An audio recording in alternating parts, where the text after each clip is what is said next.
মাননীয় মুখ্যমন্ত্ৰীয়ে উচ্ছেদ অভিযানৰ যিটো কণ্টিনিউৱেশ্যন, সেই কণ্টিনিউৱেশ্যনৰ মাজতেই এটা কথা ক'লে যে অচিনাকি মানুহক আমি অসমত প্ৰশ্ৰয় নিদিওঁ।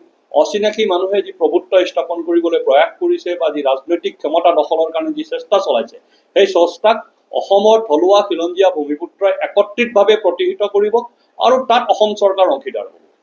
এই প্ৰশ্নটো হ'লে অচিনাকি মানুহ কোন, অচিনাকি মানুহৰ সংজ্ঞা কি? বহুতে বহুত ধৰণৰ কথা কৈছে, বিষয়টোক বিপথে পৰিচালিত কৰিব খুজিছে। কিন্তু আমি এটা কথাত স্পষ্ট হ'ব লাগে, অচিনাকি মানুহ আমাৰ কাৰণে কোন? আমাৰ পূৰ্বপুৰুষে, আমাৰ যিসকল মহিয়সী লোক আছিল, যিসকল আমাৰ বৌদ্ধিক শ্ৰেণীৰ লোক আছিল, অম্বিকাগিৰি ৰায়চৌধুৰী, কমলাকান্ত ভট্টাচাৰ্য, ডক্টৰ ভূপেন হাজৰিকাকে ধৰি আমাৰ সমাজ জীৱনক সমৃদ্ধ কৰা যিসকল লোক, যোনে আমাৰ সমাজ জীৱনক পোহৰ দেখুৱাইছে, তেওঁলোকে এই অচিনাকি মানুহৰ সংজ্ঞা দি থৈ গৈছে।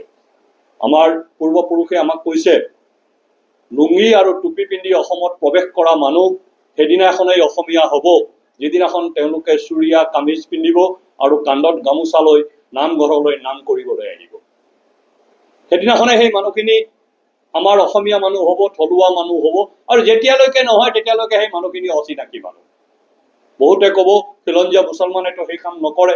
খিলঞ্জীয়া মুছলমানে সেই কাম নকৰে, সঁচা কথা। কিন্তু খিলঞ্জীয়া মুছলমানে জিকিৰ গায়, বৰগীতৰ সুৰত সুৰ মিলাই তেওঁলোকে জিকিৰ গায়। সেই অচিনাকি মানুহে সেই জিকিৰো নাগায়।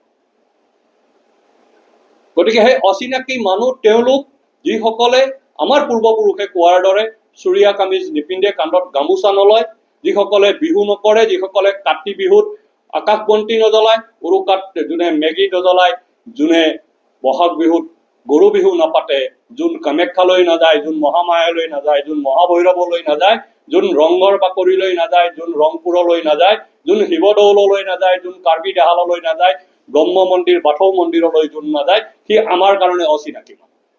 তেনে অচিনাকি মানুহৰ পৰা আমি আমাৰ সমাজখনক ৰক্ষা কৰাৰ কাৰণে সংগ্ৰাম কৰিছো। মাননীয় মুখ্যমন্ত্ৰীয়ে সমাজে কৰা সেই সংগ্ৰামখনৰ নেতৃত্ব দিছে। সমগ্ৰ সমাজ আৰু সমগ্ৰ জাতীয় সংগঠন সকলো এক হৈ এই সংগ্ৰামখন কৰিছে। সেইকাৰণে আমি সেই অচিনাকি মানুহ কোন, তেওঁলোকৰ ডেফিনেশ্যন স্পষ্ট ভাষাত আমি আপোনালোকৰ জৰিয়তে ৰাইজৰ সন্মুখলৈ অনাৰ কাৰণে প্ৰয়াস কৰিছো। অচিনাকি মানুহৰ নামত যিবিলাক কাম কাজ হৈ আছে, সেই অচিনাকি মানুহবিলাকে আমাক কেনেধৰণে থ্ৰেটেন কৰিছে, আমাক কেনেধৰণে আক্ৰান্ত কৰিছে, সেই কথা আজিৰ তাৰিখত বহলাই কোৱাৰ নিশ্চয় প্ৰয়োজন নাই। অসমৰ আটাইতকৈ ডাঙৰ জাতীয় সংগঠন সদৌ অসম ছাত্ৰ সন্থাই বাৰে বাৰে কৈ আছে, অসমৰ নামনি অসম আৰু মধ্য অসমৰ সকলো জিলাত অসমীয়া খিলঞ্জীয়া ভূমিপুত্ৰই ৰাজনৈতিক প্ৰভুত্ব হেৰুৱাইছে। এই ৰাজনৈতিক প্ৰভুত্ব আমি সেই অচিনাকি মানুহৰ ওচৰত হেৰুৱাইছো। সেই ৰাজনৈতিক প্ৰভুত্ব পুনৰ স্থাপন কৰাৰ সংগ্ৰাম এইটো। এই ৰাজনৈতিক ক্ষমতা আমাৰ পুনৰ স্থাপন কৰিব লাগে। আমি সেই অচিনাকি মানুহৰ বিৰুদ্ধে সেইকাৰণে যুঁজ কৰিছো। আজি চাওক, আমাৰ সমাজ জীৱনত বহুকেইটা ঘটনা ঘটিছে। তাৰ আটাইতকৈ ডাঙৰ উল্লেখযোগ্য ঘটনাটো হ'ল যে আমাক ধমকি দিয়া হয়। কি ধমকি দিয়া হয়? চৰকাৰ বগৰাই দিম বুলি কয়। প্ৰয়াত মুখ্যমন্ত্ৰী হিতেশ্বৰ শইকীয়াই অসম বিধানসভাত কৈছিলে, অসমত 30 লাখতকৈও বেছি বাংলাদেশী আছে। তেওঁৰ ষ্টেটমেণ্ট শেষ হোৱাই নাছিল, বিধানসভাৰ অধিৱেশন শেষ হোৱাই নাছিলে, জমিয়তে প্ৰেছ কনফাৰেন্স কৰি ক'লে যে যদি হিতেশ্বৰ শইকীয়াই এই কথাটো কৈছে, তেওঁ যদি ক্ষমা নোখোজে, তেতিয়াহ'লে আমি 10 মিনিটত হিতেশ্বৰ শইকীয়াৰ চৰকাৰ বগৰাই দিম। 1991 চনৰ পৰা 96 চনলৈ থকা হিতেশ্বৰ শইকীয়াৰ চৰকাৰৰ সময়ৰ কথা এইটো। সেই সময়ত সংবাদ মাধ্যম, ইলেক্ট্ৰনিক মাধ্যম আজিৰ দৰে শক্তিশালী নাছিল।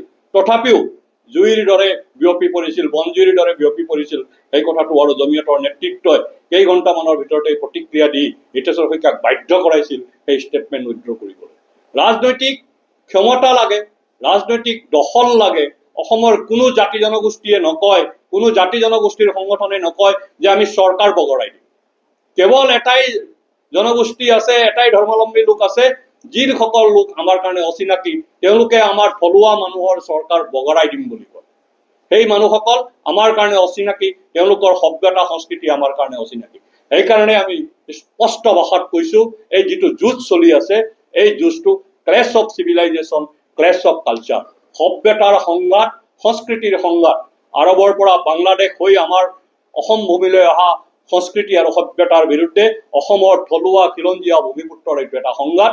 এই সংঘাতত অসমৰ সকলো থলুৱা খিলঞ্জীয়া ভূমিপুত্ৰ আৰু সকলো জাতীয় সংগঠন এক হৈ মাননীয় মুখ্যমন্ত্ৰীৰ নেতৃত্বত এই সংগ্ৰামখন আগবঢ়াই লৈ গৈছে আৰু এই সংগ্ৰামখনৰ জৰিয়তে আমি অসমত আকৌ এবাৰ অসমীয়া ভূমিপুত্ৰৰ স্বাধিকাৰ স্বাভিমান আৰু সাৰ্বভৌমত্ব স্থাপনৰ কাৰণে যুঁজ কৰিছোঁ। এইখিনি আমাৰ অচিনাকি মানুহ সম্পৰ্কত আমাৰ ক'ব লগা কথা। দ্বিতীয় কথাটো হ'ল 130তম সংবিধান সংশোধনীৰ জৰিয়তে ৰাজনৈতিক নেতাসকলৰ ক্ষেত্ৰত কিছুমান ৰেষ্ট্ৰিকশ্যন অনাৰ প্ৰয়াস কৰি কেন্দ্ৰীয় চৰকাৰে লোকসভাত বিধেয়কখন ইতিমধ্যে গৃহীত হৈছে। লোকসভাক আমি ধন্যবাদ জনাইছোঁ। লোকসভাই এনে এখন গুৰুত্বপূৰ্ণ বিধেয়ক গ্ৰহণ কৰাৰ কাৰণে আমি আদৰণি জনাইছোঁ। সমগ্ৰ দেশে আদৰণি জনাইছে। কিন্তু এই আদৰণি এই উল্লাসৰ মাজতো আতংকিত হোৱা আমি দেখা পাইছোঁ কিছু ৰাজনৈতিক দল। কিয়নো সেই বিধেয়কখনত স্পষ্টভাৱে লিখা আছে যেতিয়া এজন ৰাজনৈতিক নেতা দোষী সাব্যস্ত হ'ব বা এটা নিৰ্দিষ্ট সময়সীমা জেলৰ ভিতৰত থাকিব, তাৰপিছত তেওঁ জেলৰ পৰা ক্ষমতা চলাব নোৱাৰিব, ক্ষমতা উপভোগ কৰিব নোৱাৰিব, ভোগ কৰিব নোৱাৰিব। সেইকাৰণে আতংকিত হৈছে তৃণমূল কংগ্ৰেছৰ দৰে ৰাজনৈতিক দল, কংগ্ৰেছৰ দৰে ৰাজনৈতিক দল, DK শিৱকুমাৰৰ পৰা ৰকিবুল হুছেইনলৈকে সকলো মানুহ আজি আতংকিত হৈ গৈছে। তেওঁলোকৰ ভয় আছে, কিয়নো তেওঁলোকৰ মূল নেতাজনেই জামিনত আছে। নেশ্যনেল হেৰাল্ড কেছত ৰাহুল গান্ধী জামিনত আছে, সোনিয়া গান্ধী জামিনত আছে, ৰবাৰ্ট ভাদ্ৰা জামিনত আছে, DK শিৱকুমাৰৰ বিৰুদ্ধে বহুত কেছ আছে, তেওঁ জামিনত আছে। আমাৰ অসমৰ ৰকিবুল হুছেইন হওক বা আন মানুহ হওক, তেওঁলোকৰ বিৰুদ্ধেও বহুত অভিযোগ আছে। গড় হত্যাৰ পৰা আৰম্ভ কৰি বিভিন্ন ধৰণৰ অপৰাধমূলক কামৰ অভিযোগ আছে। গতিকে অভিযোগ থকা সকলো ৰাজনৈতিক নেতা আজিৰ তাৰিখত 130তম সংবিধান সংশোধনীৰ পিছত আতংকত ভুগিছে আৰু সেই আতংকটোক তেওঁলোকে প্ৰতিবাদৰ জৰিয়তে প্ৰকাশ কৰিছে। গতিকে আমাৰ কথা হ'ল যে আমি চৰকাৰ আৰু লোকসভাৰ সেই সিদ্ধান্তক আদৰণি জনাইছোঁ। এই সিদ্ধান্তই ৰাজনৈতিক ব্যৱস্থা আৰু প্ৰশাসনিক ব্যৱস্থাক নিকা কৰাৰ কাৰণে সহায় হ'ব। আৰু ভাৰতীয় জনতা পাৰ্টিৰ যি সিদ্ধান্ত আছিল, আমি ভিজন ডকুমেণ্টত যিটো কথা কৈছিলোঁ যে আমাৰ দেশৰ প্ৰশাসনিক ব্যৱস্থা, ন্যায় ব্যৱস্থা আৰু ৰাজনৈতিক ব্যৱস্থাক নিকা কৰাৰ কাৰণে প্ৰয়াস কৰা হ'ব, সেই প্ৰয়াসৰ ই এটা অংশ।